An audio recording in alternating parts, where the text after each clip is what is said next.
Di awal ada Top Itipat mendatangi bank. Dia mau minjam uang sebesar 10 juta baht atau sekitar 4,7 miliar rupiah untuk membuka bisnisnya. Teller bank lalu menyuruhnya memberikan alasan kenapa dia harus dipinjami uang sebesar itu. Top lalu cerita, saat masih SMA dia sedang belajar, bukannya mendengarkan guru malah main game online. Top punya item yang langka, terus ada orang yang mau beli seharga 12.000 baht. Langsung transfer ke rekeningnya. Dia pulang minjam buku rekening pamannya dan duit pun cair. Semenjak itu Top terus menjual item game sampai duitnya banyak. Lalu untuk beli mobil menaikinya ke sekolah dan mengajak pacarnya jalan-jalan. Pulang ke rumah, orang tua Top memarahinya, dapat uang dari mana, dituduh ikut taruhan bola. Top menjelaskan semua itu dari hasil ngegame, orang tuanya nggak percaya, dan ibunya meminta Top belajar saja, nggak usah aneh-aneh. Tapi Top bodo amat terus main game sampai lulus sekolah. Dia melihat hasil tes masuk universitas negeri, tapi nggak lolos. Tanpa ada rasa sedih atau kecewa, langsung lanjut main game lagi.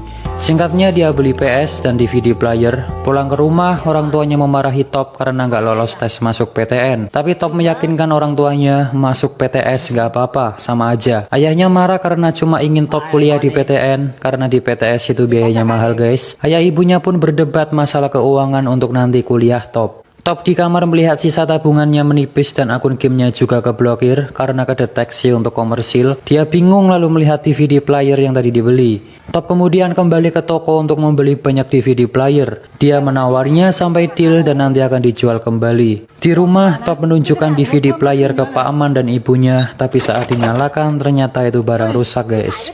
Dia kembali ke toko ngomel-ngomel ke penjualnya minta garansi pengembalian uang, tapi nggak ada karena itu DVD player bajakan, kalau rusak ya beli baru. Top marah karena nggak diberitahu dari awal lalu membanting ke atas etalase sampai pecah. Penjual marah menampar Top, dia mau dipukul tapi langsung lari terbirit-birit.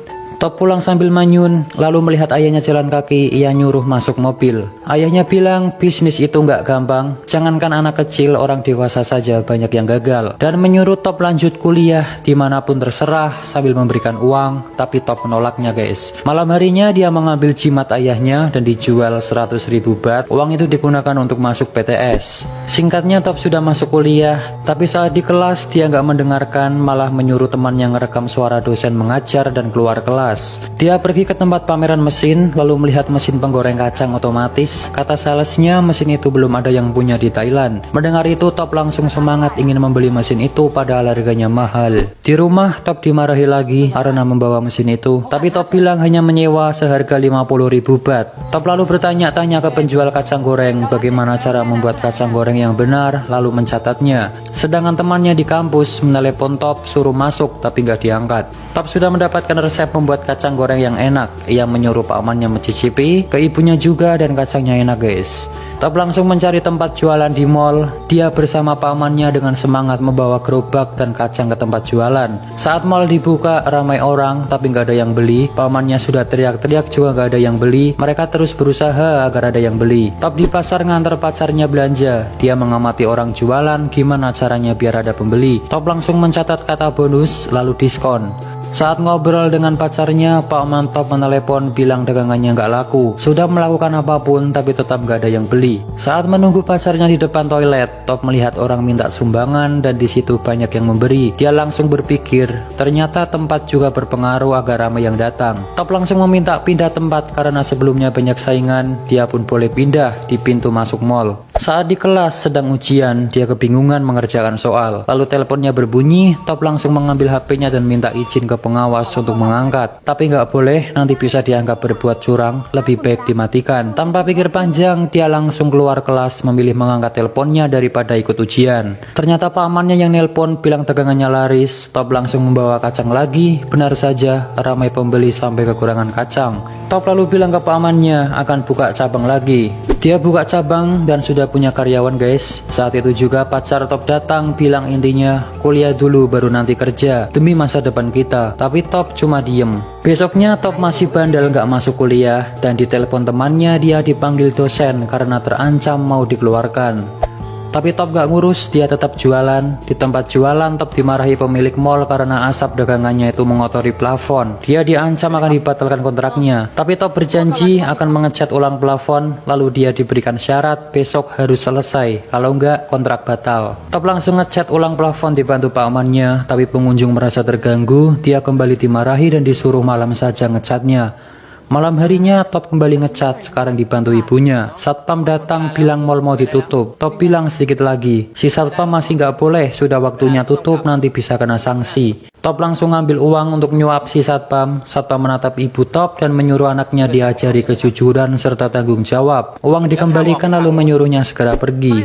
Top jalan keluar sambil marah karena target pekerjaannya nggak tercapai. Ibunya pun menenangkan sambil bilang ikut saja ibu ke Cina. Karena orang tuanya Top mau pindah ke Cina dan mulai hidup baru guys. Mendengar itu Top tambah marah karena nggak diajak bicara sebelumnya. Top bilang nanti pasti bisa, cuma butuh waktu untuk bangkit. Ibunya nangis dan Top kembali meyakinkan akan berusaha keras untuk membantu keluarga. Besoknya Top foto untuk paspor, tapi dia nggak fokus, melamun, dan saat mau difoto dia milih pergi. Dia menemui orang tuanya, bilang nggak bisa ikut ke Cina. Mau tetap di sini, akan bekerja keras dan berjanji akan mengembalikan orang tuanya ke Thailand. Dia pamitan sama ibunya dan ayah Top berkata, kita harus mengawali semuanya, jaga diri baik-baik, ayah sayang kamu, lalu pergi. Top langsung semangat bergegas kembali ke mall untuk mengecat plafon. Tapi Top dihadapkan kabar buruk lagi guys, beberapa dagangannya dihentikan karena masalah yang sama. Di rumah, Top termenung pusing, di depan ada tetangga yang gosip, ia ke gerbang ternyata ada surat pemberitahuan penyitaan rumah. Surat diambil dan dibuang. Saat jalan Top bertemu pacarnya sambil marah mendorong Top sampai jatuh. Dia marah karena Top gak pernah menghubunginya lagi. Top langsung meluk pacarnya.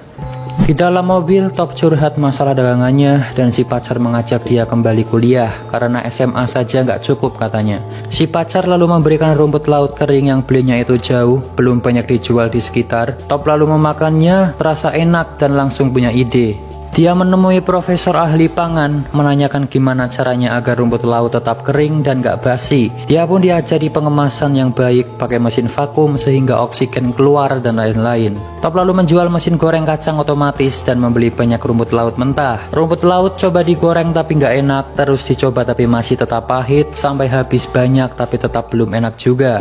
Top lalu menjual komputernya untuk tambahan modal. Pamannya bilang, susulah ibumu, kamu sudah habis banyak uang tapi belum menghasilkan apa-apa. Tapi Top gak menyerah dan bilang, kita harus terus berusaha, kita harus yakin akan berhasil, itu sudah jadi pilihanku, kita akan sukses. Jika kita sudah mulai tidak boleh menyerah. Pamannya pun hanya ngangguk. Top ditelepon pacarnya untuk daftar kuliah. Dia mencoba tes masuk kuliah lagi guys. Malam harinya Top pulang, hujan besar, membawa masuk rumput laut mentah. Saat di dalam merasa ada yang aneh. Top memanggil pamannya tapi nggak ada jawaban. Dia pergi ke belakang dan ternyata pamannya sudah tergeletak bersimbah darah. Top langsung membawa pamannya pergi dan rumput lautnya kehujanan guys.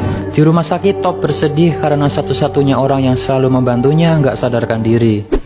Siangnya Top kembali menggoreng rumput laut tapi masih nggak enak. Terus dicoba masih saja nggak enak sampai di kardus habis. Dia lalu melihat rumput laut yang semalam kehujanan, mencoba menggorengnya dan dicicipi. Rupanya kali ini rasanya enak nggak pahit. Penyebabnya adalah ada embun di dalam bungkus karena semalam kehujanan guys. Pamannya sudah baikan. Top lalu menyuruh mencoba rumput laut hasil gorengannya. Dan ya, rumput laut jadi lebih enak dan gurih. Mereka kembali jualan di mall tapi sekarang ganti jualan rumput laut dan yang beli ramai. Melihat dagangannya ramai, Top menulis 1 juta baht per tahun dan bilang nggak sulit. Ibu Top menelepon menanyakan kabarnya. Lalu ayahnya juga ingin mengajak Top nyusul ke Cina. Dia sudah disiapkan universitas di sana. Top lalu tanya berapa hutang ayahnya dan ternyata jumlahnya 40 juta baht atau sekitar 12 miliar rupiah. Top mendengar itu pun shock. Kembali ke rumah, ternyata di gerbang sudah terpasang tulisan rumah ini dalam proses penyitaan bank. Top lemas, nggak percaya kejadian yang menimpa keluarganya. Sambil sedih, dia membersihkan foto keluarga, lalu melihat ada wadah obat di balik foto orang tuanya. Ternyata itu obat tidur, dia pun tambah sedih. Top lalu memutar kembali suara dosennya waktu itu direkam. Isinya itu tentang motivasi. Jika kau berpikir kaya, maka kau akan kaya. jika kau berpikir sukses, maka kau akan sukses, gitu intinya. Diulang-ulang terus. Sambil dengerin itu, Top ke 7-Eleven beli camilan. Saat jalan keluar, dia melihat ada 2 7-Eleven, langsung punya ide masuk ke dalam, minta nomor telepon kantor pusat. Di rumah dengan semangat, Top langsung menanyakan gimana caranya menjual produk di 7-Eleven. Top langsung ke kantor 7-Eleven, dia menunggu giliran dipanggil. Di sebelahnya ada orang yang juga akan memperkenalkan produk. Top melihatnya dan kembali punya ide. Di toilet dia langsung latihan seperti orang tadi. Top kembali menunggu sampai orang tadi sudah selesai, dan ternyata direktur ada rapat. Dia kembali disuruh menunggu lagi. Top menunggu sampai sore, direktur pun datang. Dia diberikan kartu nama dan disuruh meninggalkan produk. Nanti akan dicek karena direktur masih ada rapat. Tapi Top minta 10 menit saja untuk menjelaskan produknya. Produk diberikan ternyata belum layak dijual guys, karena kemasannya kebesaran dan kurang menarik, harganya juga kemahalan. Produknya ditolak. Top kembali ke rumah sambil lesu, ada pacarnya menunggu. Dia marah karena waktu itu Top cuma daftar kuliah tapi aslinya nggak masuk. Pacarnya pun menasihatinya harus kuliah, itu keinginan orang tua. Jadi pacarnya ini sangat ingin Top kuliah, kalau nggak kuliah nggak akan sukses gitu intinya guys. Si pacar juga bilang jika butuh uang dia bisa minta orang tuanya untuk bantu. Karena Top ini orangnya nggak suka minta-minta, dia pun marah lalu masuk, kunci gerbang dan meninggalkan pacarnya. Dia pun nangis. Malam harinya Top lusuh lemas, tidur di samping pamannya sambil nangis dan curhat. Dirinya begitu brengsek, pacarnya sungguh mencintai dan mengkhawatirkannya, tapi Top malah membuat kecewa. Pamannya pun menenangkannya. Esok harinya dia masih nggak menyerah, langsung pergi ke tempat cetak kemasan, menyuruh membuatkan desain yang bagus untuk produknya. Dia minta nama produk diganti yang bagus, tapi kata si pria, nama produknya sudah bagus, Tao Kai Noi, artinya pengusaha muda. Singkat cerita, produknya sudah jadi sesuai omongan direktur dan kembali ke kantor 7-Eleven. Tapi ternyata direktur jadwalnya sangat padat. Top nggak apa-apa, dia akan menunggu. Dari siang sampai setengah 4, sampai ketiduran, sampai sore pun direktur nggak keluar, padahal mondar-mandir guys. Top merasa nggak ditanggepin, akhirnya pergi. Di lift, dia memberikan produknya ke satpam dan pergi. Top pergi, si direkturnya keluar nyari Top. Dia bersedih merasa gagal dengan tujuannya dan menelepon ibunya bilang akan menyusul ke Cina. Di lift ada karyawan melihat produk Top, dia tertarik dan mengambilnya, memberikan ke resepsionis, memakannya dengan lahap, dan memberikan ke koleganya karena rumput laut itu sangat enak guys. Ibunya Top bilang, ibu akan selalu mendukung Top, jangan menyerah, kamu akan memiliki masa depan yang indah. Si direktur masuk ke lift dan lihat produk Top sisa 1, dia sepertinya tertarik. Top dipanggil ke kantor guys, produknya diterima tapi ada syaratnya. Dia harus membuat 72.000 bungkus dan mengirimkannya ke 6.000 cabang 7-Eleven. Juga harus dicek kebersihan pabrik tempat produksi. Jika syarat terpenuhi, produknya diterima sepenuhnya. Top pun setuju. Di rumah dia kebingungan gimana caranya bikin 72.000 bungkus dan di mana dia harus menunjukkan pabriknya, sedangkan dia nggak punya pabrik. Nah kembali ke awal tadi guys, ternyata dia ke bank mau pinjam uang 10 juta baht itu buat bikin pabrik dan rekrut karyawan. Teller bank melihat dokumen Top, ternyata umurnya masih 19 tahun. Top dipuji masih muda, sangat bersemangat, bagus. Tapi bank nggak bisa meminjamkan uang karena belum cukup umur. Dan keluarga Top juga punya hutang 40 juta baht, dia pun cuma diem. Di mobil Top sedih, lalu menyalakan musik dengan keras dan teriak kencang di dalam. Top kemudian menjual mobilnya dan memutuskan untuk terbang ke Cina menyusul orang tuanya. Di bis, dia melihat tiket pesawat, langsung memukul gembok ruko lalu membuka pintu. Ternyata Top masih nggak nyerah guys, dia ke toko bekas orang tuanya yang dalam proses penyitaan bank. Di tempat itu, dia akan mendirikan pabrik. Dengan hasil uang jual mobil dan tabungannya, dia gunakan untuk modal usaha. Saat di stasiun mau masuk ke kereta, Top melihat pacarnya sedang asik dengan teman. Kereta datang, ternyata dia sudah gandengan tangan sama cowok lain. Top hanya dia memandanginya sampai nggak ingat mau masuk kereta. Kembali ke pabrik, Top sudah merekrut karyawan dan sedang menyiapkan pabrik untuk inspeksi. Pabriknya dinamai Tao Kai Noi. Direktur datang bersama orang yang ngecek kelayakan pabrik. Pabriknya dicek dan si Pak Man menyuruh Top nyokok saja agar disetujui. Tapi dia menolak karena nggak mau ibunya dikatain lagi nggak mengajarkan anaknya kejujuran. Pabrik dicek ke dalam dari lampu, penggorengan, pengemasan, dan lain-lain. Selesai mengecek, direktur mengatakan pabrik belum sesuai standar. Masih banyak kekurangan seperti lampu yang gak ada tutupnya, itu bisa ada debu jatuh ke makanan. Wastafel harusnya pakai keran di kaki, lalu saluran air belum benar. Alkohol yang digunakan bukan untuk cuci tangan tapi itu untuk luka dan lain-lain. Top pun berjanji akan memperbaiki semuanya. Direktur pun akan merundingkan dan memutuskan nanti hasilnya dikirim lewat fax email. Saat mau pergi, pamannya menyuruh disuap saja biar keterima. Top mau memberikan amplop itu tapi langsung pura-pura memberi salam. Singkatnya semua sudah diperbaiki, dari pekerja, rumput laut, lampu, wastafel, pengemasan, dan lain-lain.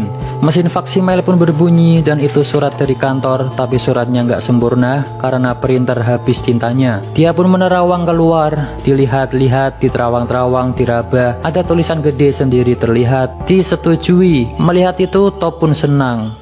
Target 72.000 bungkus sudah terpenuhi, semua orang bergegas memasukkan ke truk untuk dikirim ke distributor.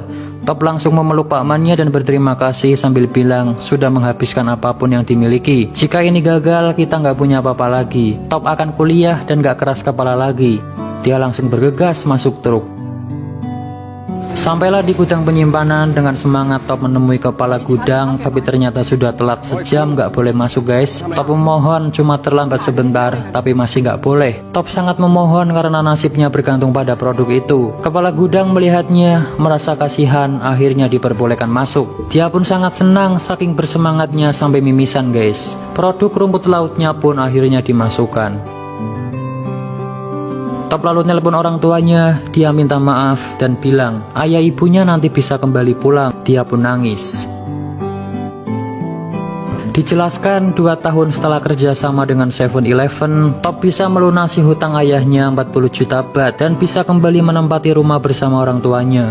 Setelah 2 tahun, Top kembali ke bank mengajukan suntikan modal. Dia pun menunjukkan rencananya membangun pabrik yang besar. Dijelaskan saat ini tahun 2010, Top memiliki 2.500 karyawan, mengirim produknya ke 6.000 cabang 7-Eleven, mengekspor camilan rumput lautnya ke 27 negara di dunia. Top juga sudah memiliki perkebunan rumput laut di Korea Selatan.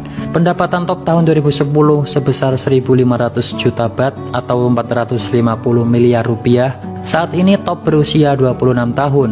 Top sudah sukses guys. Dia bareng pakmannya naik pesawat, main game, senyum-senyum, dan ada kutipan motivasi. Jangan patah semangat walau apapun yang terjadi. Jika menyerah maka habislah sudah. Top itipat dan cerita pun selesai.